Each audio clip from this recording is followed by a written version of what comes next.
Bismillahirrahmanirrahim.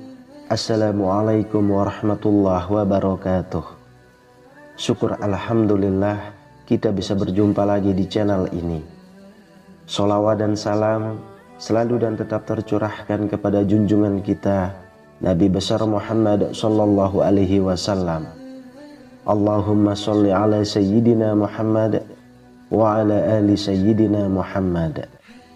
Harapan dan doa saya semoga saudaraku semuanya selalu diberikan kesehatan, dilapangkan rezekinya, diampuni dosa-dosanya, dan dipanjangkan umurnya. Amin ya rabbal alamin. Sahabat beriman yang dirahmati Allah, kita semua tahu rezeki setiap manusia pada dasarnya sudah Allah berikan sesuai dengan kebutuhannya, dan semuanya Allah sudah tetapkan jumlahnya. Ada yang cukup, ada yang kurang, dan ada yang Allah lebihkan. Semua itu semata-mata hanyalah ujian keimanan. Namun tak jarang bagi yang diberikan rezeki lebih, terkadang justru malah merasa sombong dan lupa bahwa semua yang didapatnya hanyalah sebuah titipan dari Allah. Sehingga orang-orang yang lupa tersebut menjadi lalai akan hak dan kewajibannya untuk bersedekah.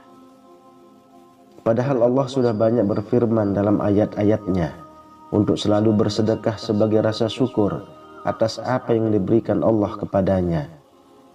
Akan tetapi ada yang harus kita semua ketahui.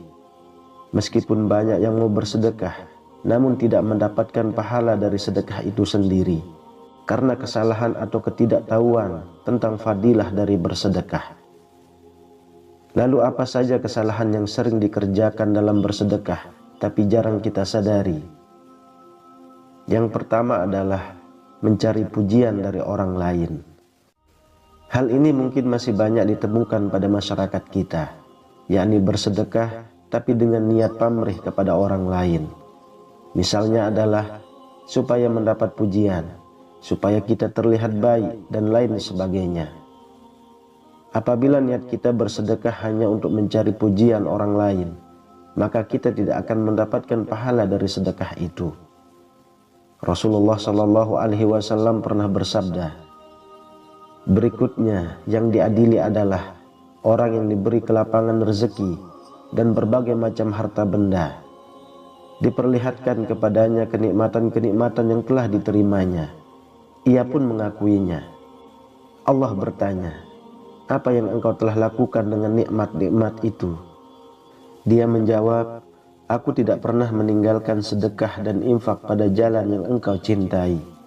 Aku melakukannya semata-mata karena engkau. Allah berkata, engkau berbuat yang demikian itu supaya dikatakan seorang dermawan, dan memang yang begitulah yang dikatakan tentang dirimu. Kemudian diperintahkan malaikat agar menyeretnya dan melemparkannya ke dalam neraka. Hadis riwayat Muslim. Dari hadis tersebut sudah jelas dikatakan bahwa orang-orang yang bersedekah hanya untuk mendapat pujian dari orang lain dan bukan karena ingin mencari ridho dari Allah, maka orang tersebut akan diseret dan dilempar oleh malaikat ke neraka. Na'udzubillahi min zalik. Lalu yang kedua, menunda sedekah. Nikmat sehat dan kelapangan rezeki merupakan salah satu nikmat yang seringkali kita lalaikan. Dari nikmat sehat inilah kita bisa mencari rezeki yang sudah disediakan oleh Allah kepada kita. Dan apabila kita sudah mendapatkan rezeki, terkadang kita menunda atau bahkan lalai untuk berbuat baik. Salah satunya adalah untuk bersedekah. Karena dari rezeki yang kita dapat, ada hak dari orang-orang kurang mampu yang harus kita berikan. Jika tidak kita berikan atau kita tunda memberikannya, maka Allah Subhanahu wa Ta'ala juga akan menunda rezeki yang akan datang kepada kita, atau bahkan kita akan diperingatkan dengan dicabutnya nikmat sehat untuk sementara. Diriwayatkan dari Abu Hurairah radhiyallahu anhu, ia berkata, seorang bertanya kepada Rasulullah sallallahu alaihi wasallam, "Wahai Rasulullah, sedekah apakah yang paling afdol?" Beliau menjawab, "Engkau bersedekah ketika masih dalam keadaan sehat lagi kaya, sangat ingin menjadi kaya dan khawatir miskin. Jangan kau tunda hingga ruh sudah sampai di kerongkongan, baru berpesan untuk si fulan sekian dan untuk si fulan sekian, padahal harta itu sudah menjadi hak si fulan atau ahli waris." Hadis riwayat Bukhari. Dari hadis tersebut kita dapat menyimpulkan bahwa kita sangat dianjurkan untuk mengeluarkan sedekah di saat tubuh kita masih sehat dan kebutuhan kita sudah tercukupi. Lalu hindarilah untuk menunda-nunda sedekah, karena kita tidak tahu kapan waktu dan di mana kita akan meninggal dunia. Yang ketiga, tidak sedekah dari orang terdekat terlebih dulu. Dalam Quran surah Al-Baqarah ayat 215, Allah Subhanahu wa taala berfirman, "Mereka bertanya tentang apa yang mereka nafkahkan. Jawablah, apa saja harta yang kamu nafkahkan. Hendaklah diberikan kepada ibu bapak, kaum kerabat, anak-anak yatim, orang-orang miskin, dan orang-orang yang sedang dalam perjalanan. Dan apa saja kebaikan yang kamu buat, maka sesungguhnya Allah Maha mengetahuinya." Kalau kita mengkaji lebih dalam dari ayat tersebut, seolah-olah ingin mengatakan bahwa tidak perlu jauh-jauh dan bingung untuk mencari siapa yang berhak untuk kita berikan sedekah. Karena sedekah yang paling utama adalah kepada orang tua kita terlebih dulu, kemudian saudara atau kerabat, barulah ke anak yatim piatu, orang-orang miskin di sekitar kita, orang-orang sedang dalam perjalanan atau musafir, dan seterusnya. Rasulullah Shallallahu Alaihi Wasallam bersabda, "Sesungguhnya sedekah kepada orang miskin pahalanya 1 sedekah, sedangkan sedekah kepada kerabat pahalanya 2, yaitu pahala sedekah dan pahala menjalin hubungan silaturrahim." Hadis riwayat Tirmizi, An-Nasa'i, dan Ibnu Majah.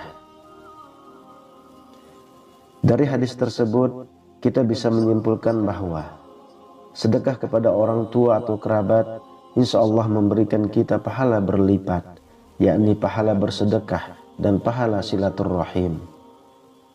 Karena kita semua tahu menyambung tali silaturrahim merupakan salah satu hal yang bisa membuat rezeki makin deras mengalir. Lalu yang keempat, perhitungan dalam sedekah. Ketika berbelanja kebutuhan sehari-hari, kita pasti akan mempertimbangkan berapa uang yang akan kita keluarkan untuk berbelanja dengan jumlah uang yang kita miliki. Begitu juga dengan bersedekah. Sebaiknya kita tidak berlebihan, namun juga tidak pelit. Saat kita bersedekah, hendaknya tidak perlu dihitung-hitung, apalagi sampai meresahkan hati. Misal kemampuan kita bersedekah adalah 10.000, maka sedekahkanlah 10.000 tersebut, dan tidak perlu dipaksakan harus bersedekah banyak apabila kita belum mampu. Rasulullah Shallallahu Alaihi Wasallam bersabda, "Bersedekahlah kamu dan janganlah menghitung-hitung, karena Allah akan menghitung-hitung pula pemberiannya kepadamu. Dan jangan kikir, karena Allah akan kikir pula kepadamu." Hadis riwayat Muslim. Dari hadis tersebut bisa kita simpulkan bahwa apabila kita bersedekah tanpa menghitung, maka insya Allah Allah juga akan mengganti tanpa hitung-hitungan kepada kita. Yang artinya balasan bagi orang yang bersedekah karena Allah pasti akan Allah lipat gandakan pemberiannya. Namun apabila kita kikir atau pelit, maka Allah pun akan kikir kepada kita. Kemudian yang kelima, mengungkit sedekah. Salah satu kebiasaan buruk orang yang bersedekah adalah mengungkit kembali kebaikan bersedekahnya. Orang tersebut merasa berjasa atas pemberian yang dilakukannya kepada orang lain. Dan jika suatu hari terjadi konflik dengan orang yang pernah diberikan sedekah, maka pemberi sedekah akan mulai mengungkit-ungkit kebaikannya, seolah-olah jika tidak karena bantuannya, maka orang yang diberikan sedekah tersebut tidak bisa apa-apa. Padahal sikap mengungkit-ungkit sedekah merupakan salah satu sikap yang dibenci oleh Allah. Hal ini sebagaimana yang sudah Allah jelaskan dalam Quran surah Al-Baqarah ayat 264. Hai orang-orang yang beriman, janganlah kamu menghilangkan pahala sedekahmu dengan menyebut-nyebutnya dan menyakiti perasaan si penerima.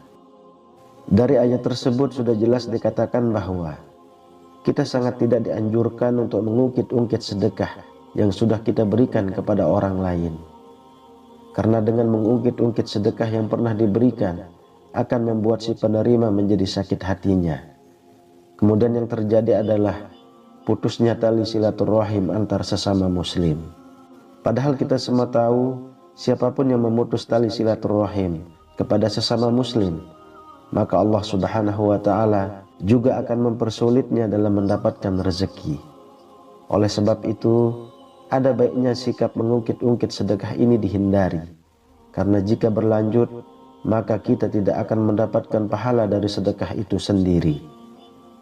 Semoga Allah Subhanahu wa ta'ala selalu menjauhkan kita dari segala sifat dan sikap yang tercela. Amin ya rabbal alamin. Wallahu a'lam bissawab. Demikian yang bisa saya bagikan, semoga bermanfaat untuk kita semua. Assalamualaikum warahmatullahi wabarakatuh.